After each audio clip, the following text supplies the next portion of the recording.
to share with you how you can use AI to design your dream wardrobe and hopefully also be able to sew it. I was scared of AI several months ago. It was like too much, a little overwhelming and daunting.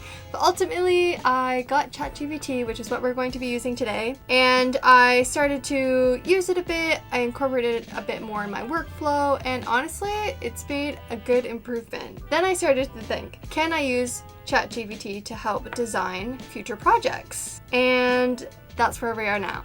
Now, I'm no expert at ChatGPT, just saying that now. But I have done a little bit of research and have tested it out a lot for myself. So I think I can help you along in this process. Let's get into it. So as you know, ChatGPT is all about prompts. I'm sure you've used this before. You know exactly what I'm talking about. But it's all about how to do the right prompt and how to do a good prompt. So I've come up with a little formula that you can use. And the formula goes like this. First, we have the verb plus the item plus descriptive words plus digital mockup equals the design. First, the verb is the action that you want ChatGPT to do. Obviously, it is a machine. It cannot read your mind, so you need to tell it what you want it to do. So I always start off with the word design.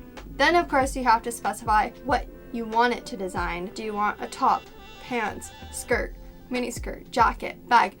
The list goes on. Then we have descriptive words. Now, the more the merrier. If you know a really good idea of what you want or the general direction, use as many words as you can and use words like structured, tailored, fitted, oversized, what kind of sleeves you want, how long does it want to be, do you want it flowy, the color, the material. Use as many words as you can and start with the most important thing. That way it prioritizes the top descriptive words. If you're not sure what you want and you're just kind of seeing what AI will generate, think more about your style or your favorite pieces in your wardrobe. Like if you are trying to design a dress, think about the dresses in your wardrobe, the ones you like and why you like them. Do you like it because it's fitted, because it's long, because it's flowy, because it's structured? So use those words because you're already pulling from items you know that you love.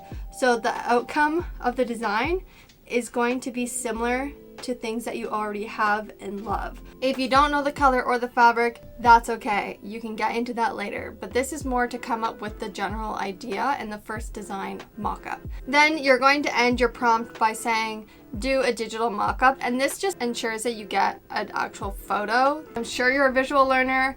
I am. I like to have that photo. I can put it on a mood board or look at fabrics and stuff. Press OK, and it might take a while to think, but you'll get a photo. So I'm going to share my screen with you, and let's try using this formula to create a design. So first we're going to say design, our action word. The item, let's say we want a top. Now we need to think of descriptive words. I don't have anything specific in mind, but I'm going to use the words that I know I like. That is oversized, flowy, in burgundy. Let's go back and I'm going to add with thin straps because the color is kind of like the last thing on my mind. It doesn't matter if it's another color, that's okay. So we'll do that last. And bows, then make a digital mock-up. Let's see what it makes. It's loading. Okay, cute. Okay, cute. Super basic. I like the bows. It's pretty much exactly what I asked for. Oversized, flowy, with thin straps and bows in burgundy. Like, this is it. Now, what if we have a very specific type of garment in our head? So let's do design, of course. What do we want? A skirt, maybe?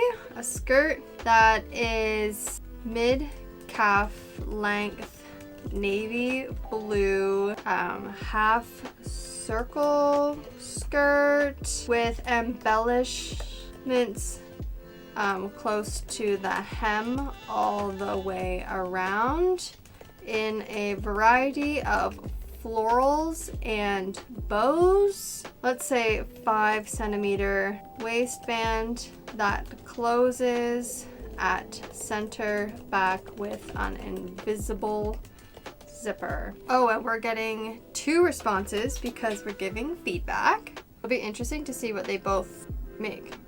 Okay, so both similar outcomes, I would say, but it's not exactly what was in my head, and that's my mistake. I should have been more specific about the embellishments. So if we go back, we can say make embellishments 3D, match the navy blue color, cluster together more like the Prada midi skirts. I don't know what season it is, but that would even be better if I knew what season it was. I love the slow reveal. Like, it really hypes me up.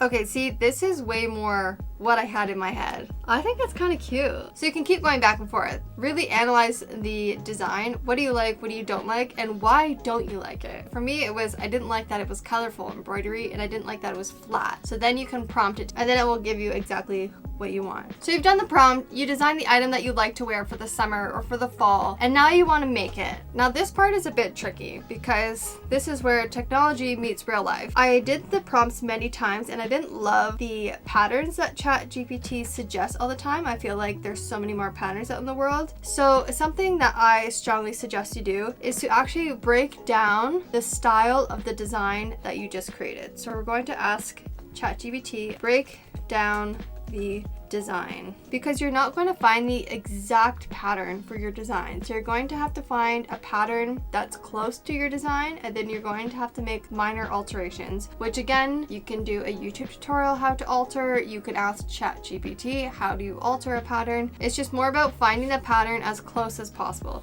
I've created a sewing pattern database. Of course, it's an ongoing project. I'm always adding to it. So you can search through here and you can use the filters as necessary, or Google or Etsy. Etsy is absolutely full. You can also ask ChatGPT to see what it comes up with. We can even ask here.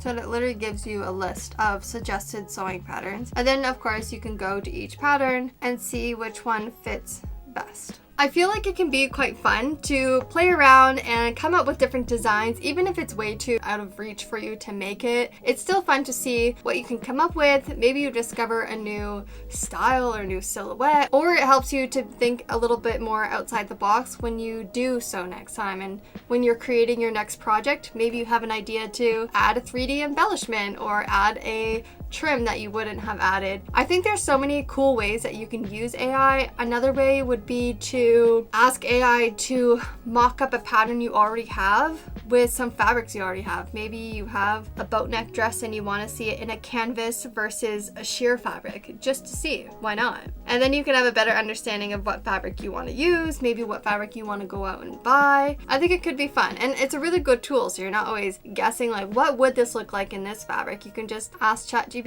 and it will give you a digital mock-up if you ask. Remember, you have to prompt it. Let me know your thoughts on AI down below. I'm curious to know what you think, or if you have other tips and tricks about using AI to design. I'm also really curious. I'm still learning. I'm not an expert, so I'd love to know. Quick side note, I am doing a 50% off site-wide sale on all ready-made products tomorrow. Don't forget. With that being said, I will see you next week. Bye!